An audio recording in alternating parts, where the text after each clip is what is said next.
com a nossa leitura e aula sobre o que é o Espiritismo, usando o livro do mesmo autor, Kardec, né? E recapitulando a aula passada, a gente estava falando sobre qual é a sorte das crianças que morrem em eternidade e na resposta ele disse que uma alma que só tiver vivido alguns instantes sem fazer nem bem nem mal, não pode merecer prêmio nem castigo. Então, é ilógico, como contrário à justiça de Deus, admitir-se que sem trabalho essa alma seja chamada a gozar da bem-aventurança dos anjos ou que desta seja privada. Entretanto, ela deve ter um destino qualquer. Então, quer dizer que a sorte das crianças vai depender do que elas tenham sido na vida anterior, tá bom? Se a criança morre rapidamente, né? Ela acabou de nascer, morreu, ou morreu com 2 anos de idade, morreu sem fazer muita coisa da vida dela, ela vai estar à mercê das suas próprias realizações em vidas passadas, tá bem? Bom, hoje a gente vai falar sobre o seguinte: em que consistem os sofrimentos da alma depois da morte? Irão as almas criminosas ser torturadas em chamas materiais? Então, quer dizer, será que o criminoso, né, vai para o inferno? Alguém que foi contra os mandamentos, né, lá da Tábua de Moisés, o que Jesus falou, vai para o inferno? O inferno existe?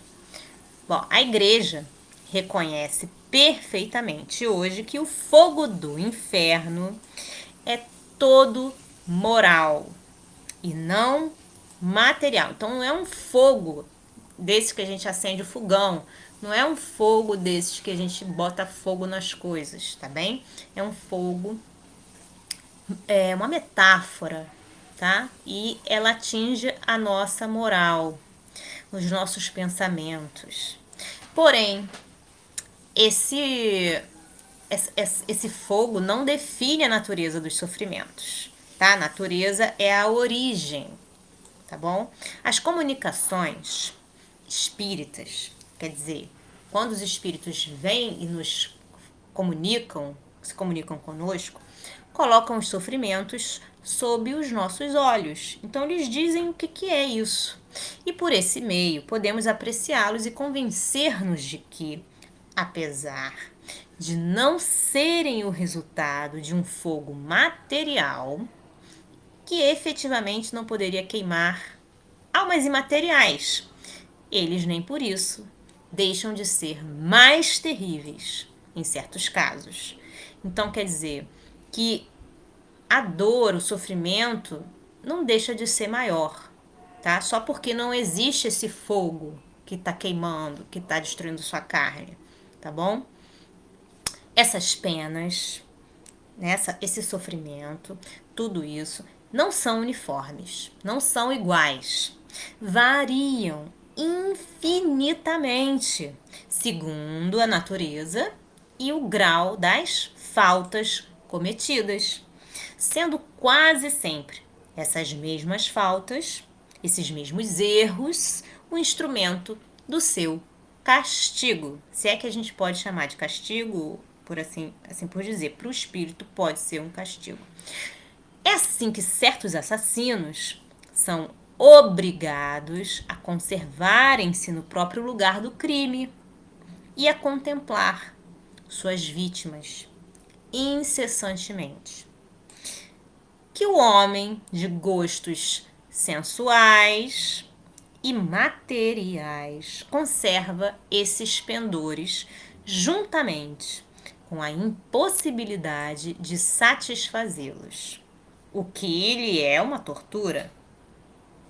Que certos avarentos julgam sofrer o frio e as privações que suportaram na vida por sua avareza. Outros se conservam junto aos tesouros que enterraram em transes perpétuos, com medo que os roubem. Em uma palavra, não há um defeito, uma imperfeição moral, um ato mau que não tenha no mundo espiritual seu reverso e suas consequências naturais. E para isso, não há necessidade de um lugar determinado e circunscrito, tá bom? Onde quer que se ache o espírito perverso, o inferno estará com ele. Entenderam? Além dos sofrimentos espirituais, há as penas e provas materiais que o espírito, se não está depurado, purificado, experimenta numa nova encarnação, na qual é colocado em condições de sofrer o que fez a outrem sofrer, de ser humilhado se foi orgulhoso, miserável se avarento, infeliz com seus filhos se foi mau filho, e assim por diante.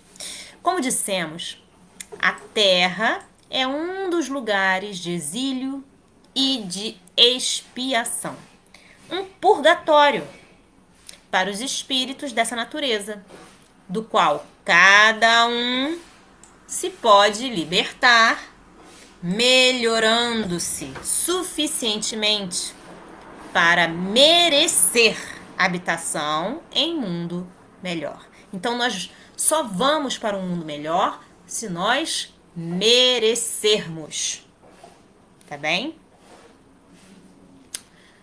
E aí, se você quiser estudar mais profundamente esses conceitos, dê uma olhada no Livro dos Espíritos, na questão 237, que fala sobre percepções, sensações e sofrimentos dos espíritos. Também no Livro dos Espíritos, na parte 4ª, das esperanças e consolações, capítulo 1, das penas e gozos futuros. Na Revista Espírita, de março de 1858, o assassino Lemerle. Na Revista Espírita, de junho de 1858, o suicida da Samaritana. Na Revista Espírita, de dezembro de 1858, Sensação dos Espíritos. Na Revista Espírita, de outubro de 1859, o Pai Crépin. Na Revista Espírita, de fevereiro de 1860, Stella Riquier. Na Revista Espírita, de agosto de 1860, o suicida da rua Quincampoix, mais ou menos assim. Na Revista Espírita, de outubro de 1860, o castigo. Na Revista Espírita, de dezembro de 1860, entrada de um culpado no mundo dos espíritos. Castigo do egoísta.